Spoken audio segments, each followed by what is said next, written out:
പശ്ചിമേഷ്യൻ രാഷ്ട്രീയത്തിലും ആഗോള പ്രതിരോധ സമവാക്യങ്ങളിലും വലിയൊരു തിരുത്തിയെഴുത്തിന് വഴിവെക്കുമെന്ന ധാരണയിൽ 2026 ഓഗസ്റ്റ് 7-ന് സൗദി അറേബ്യയിലെ മക്കയിൽ വെച്ച് തുർക്കി, പാകിസ്ഥാൻ, സൗദി അറേബ്യ തുടങ്ങിയ രാജ്യങ്ങളുടെ തലവന്മാർ ഒപ്പുവെച്ച കരാറാണ് മെക്ക ജോയിന്റ് ഡിഫൻസ് എഗ്രിമെന്റ് എന്നറിയപ്പെടുന്ന മെക്ക സംയുക്ത പ്രതിരോധ കരാർ.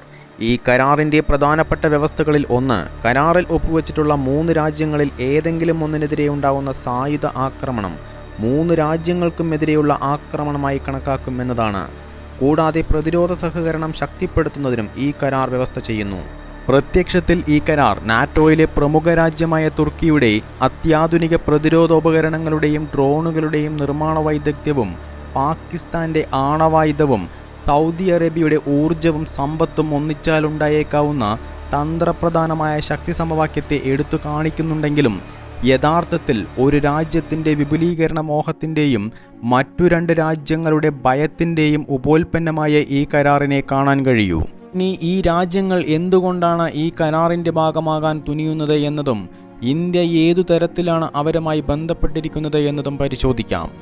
ഓപ്പറേഷൻ സിന്ദൂറിൽ ഇന്ത്യയുടെ തിരിച്ചടികൾ താങ്ങാനാവാതെ ഭയന്ന് വിറച്ച പാകിസ്ഥാൻ അതോടെ തങ്ങളുടെ എല്ലാ ബലഹീനതകളും തിരിച്ചറിഞ്ഞു. വൻ സാമ്പത്തിക തകർച്ചയെ നേരിടുന്ന അവർ സ്വന്തം പ്രതിരോധം ശക്തിപ്പെടുത്താൻ കാണിക്കുന്ന പരാക്രമമാണ് പിന്നീട് കണ്ടത്. എന്നാൽ ഇപ്പോൾ സ്വന്തം രാജ്യം പോലും വിഘടിച്ചേക്കാവുന്ന ഘട്ടത്തിലാണ് പാകിസ്ഥാൻ. ഈ കഴിഞ്ഞ ഓഗസ്റ്റ് 11-ന് സ്വാതന്ത്ര്യം പ്രഖ്യാപിച്ച് പാകിസ്ഥാനിലെ ഒരു പ്രവിശ്യയായ ബലൂചിസ്ഥാൻ സർക്കാരിനെ പരസ്യമായി വെല്ലുവിളിച്ചുകൊണ്ട് പ്രതിഷേധിക്കുന്ന പാക് അധീന കാശ്മീരിലെ ജനങ്ങൾ രാജ്യം തന്നെ അസ്ഥിരമാകുന്ന അവസ്ഥയിലാണ് അവർ. ഇനി സൗദി അറേബ്യയുടെ കാര്യമെടുത്താൽ അമേരിക്ക, ഇസ്രയേൽ, ഇറാൻ സംഘർഷം ഏറ്റവും കൂടുതൽ ബാധിച്ച രാജ്യങ്ങളിലൊന്നാണ് സൗദി. ഇറാന്റെ തിരിച്ചടികളുടെ ചൂടറിഞ്ഞ അവർ യമനിലെ ഹൂത്തികളുടെ ഭീഷണിയും നേരിടുന്നു. ഇത്രയും കാലം അമേരിക്കയുടെ സുരക്ഷാ ചട്ടക്കൂടിൽ നിന്നിരുന്ന രാജ്യത്തിന് ട്രംപ് ഭരണകാലത്ത് വേണ്ടത്ര പിന്തുണ ലഭിച്ചില്ല. ഇത് അവരെ മറ്റു സുരക്ഷാ സമവാക്യങ്ങൾ തേടാൻ നിർബന്ധിതരാക്കി. രാജ്യത്തിനാവശ്യമായ ഭൂരിഭാഗം പ്രതിരോധ ഉപകരണങ്ങളും അമേരിക്കയിൽ നിന്നും ഇറക്കുമതി ചെയ്യുന്ന സൗദിക്ക് ഈ കരാർ കൊണ്ട് കാര്യമായ ഗുണങ്ങളുണ്ടെന്ന് കരുതാൻ വയ്യ. അതുപോലെ തുർക്കിക്ക് അവരുടേതായ ചില സ്ഥാപിത താൽപ്പര്യങ്ങളുണ്ട്. റജിബ് തയ്യബ് എർദോഗന്റെ ചില നടക്കാത്ത മോഹങ്ങളാണ് അവരെ നയിക്കുന്നത്.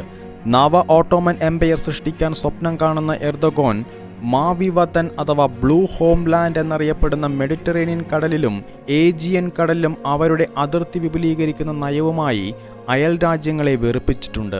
അപ്പോൾ ഇത്തരം സാഹചര്യത്തിൽ രൂപപ്പെട്ട ഈ കരാർ ഇന്ത്യയെ എങ്ങനെ ബാധിക്കും? ഓപ്പറേഷൻ സിന്ദൂറിൻ്റെ 2ാം ഭാഗം ഇന്ത്യ ആരംഭിച്ചാൽ സൗദിയും തുർക്കിയും എങ്ങനെ പ്രതികരിച്ചേക്കാം എന്നതുകൂടി പരിശോധിക്കാം. ആദ്യമായി തുർക്കി. പാകിസ്ഥാനുമായി നിലവിൽ തന്നെ പ്രതിരോധ സഹകരണമുള്ള തുർക്കി ഡ്രോണുകളും യുദ്ധക്കപ്പലുകളും നിർമ്മിക്കുന്നതിനായി പാകിസ്ഥാനെ സഹായിക്കുന്നുണ്ട്. ഓപ്പറേഷൻ സിന്ദൂർ സമയത്ത് തുർക്കിയുടെ ഡ്രോണുകളാണ് പാകിസ്ഥാൻ ഇന്ത്യക്ക് നേരെ തൊടുത്തുവിട്ടത്. അത് മുഴുവൻ ഇന്ത്യൻ പ്രതിരോധത്തിൽ തട്ടി തകർന്നതാണ് പിന്നീട് ലോകം കണ്ടത്. തുർക്കിയുടെ ഡ്രോൺ നിർമ്മാണ ഖ്യാതിയെ ഇത് ക്ഷതമേൽപ്പിച്ചു. കാശ്മീർ വിഷയത്തിൽ പാകിസ്ഥാനൊപ്പം നിന്ന് ഇന്ത്യക്കെതിരെ അന്താരാഷ്ട്ര വേദികളിൽ നിരന്തരം പ്രസ്താവനകൾ ഇറക്കുന്ന തുർക്കിയെ അവരുടെ അയൽ രാജ്യങ്ങളായ സൈപ്രസുമായും ഗ്രീസുമായും അർമേനിയുമായും പ്രതിരോധ ഉടമ്പടികളുമായാണ് ഇന്ത്യ പ്രതികരിച്ചത്. കൂടാതെ സാമ്പത്തികമായി വൻ വിലക്കുകളാണ് വ്യോമയാന രംഗത്തും നിർമ്മാണ രംഗത്തും ടൂറിസം രംഗത്തും ഇന്ത്യയുടെ ഭാഗത്തു നിന്ന് തുർക്കി നേരിട്ടത്. ചുരുങ്ങിയത് $3 ബില്യൺ നഷ്ടം അവർക്കുണ്ടായി. അതുപോലെ സൗദി അറേബ്യയുടെ കാര്യമെടുത്താൽ ഇന്ത്യ പാകിസ്ഥാൻ സംഘർഷങ്ങളിൽ തന്ത്രപരമായ മൗനം പാലിക്കാൻ സൗദി എന്നും ശ്രദ്ധിച്ചിരുന്നു.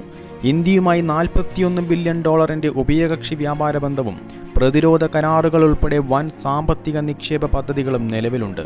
കൂടാതെ ഇരു രാജ്യങ്ങളും സ്ട്രാറ്റജിക് പാർട്ട്ണർഷിപ്പ് കൗൺസിൽ 2019 തന്നെ രൂപീകരിക്കുകയും ചെയ്തിട്ടുണ്ട്.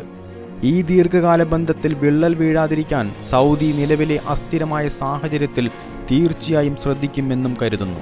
ഇന്ത്യയുടെ ദ്രുതഗതിയിൽ വികസിച്ചു വരുന്ന ആഭ്യന്തര പ്രതിരോധ ശക്തിയും മിർവ് സാങ്കേതിക വിദ്യയോടെയുള്ള അഗ്നി 5 മിസൈൽ ശേഖരവും നിർമ്മാണത്തിൻ്റെ അവസാന ഘട്ടത്തിലിരിക്കുന്ന അഗ്നി 6 ഭൂഖണ്ഡാന്തര ബാലിസ്റ്റിക് മിസൈലും അത്യാധുനിക വ്യോമപ്രതിരോധ സംവിധാനങ്ങളും ഡ്രോൺ സാങ്കേതിക വിദ്യയിലെ മുന്നേറ്റവും ഇന്ത്യയും ഇസ്രയേലും തമ്മിലുള്ള തന്ത്രപരമായ പ്രതിരോധ കരാറും ഗൾഫ് മേഖലയിൽ UAE, ഈജിപ്ത് തുടങ്ങിയ രാജ്യങ്ങളുമായുള്ള സഖ്യങ്ങളും മക്ക പാക്ട് പോലുള്ള സഖ്യങ്ങളെ ഒരു ഭീഷണി പോലുമല്ലാതെ നിഷ്പ്രഭമാക്കാൻ ഉതകുന്നതാണ്.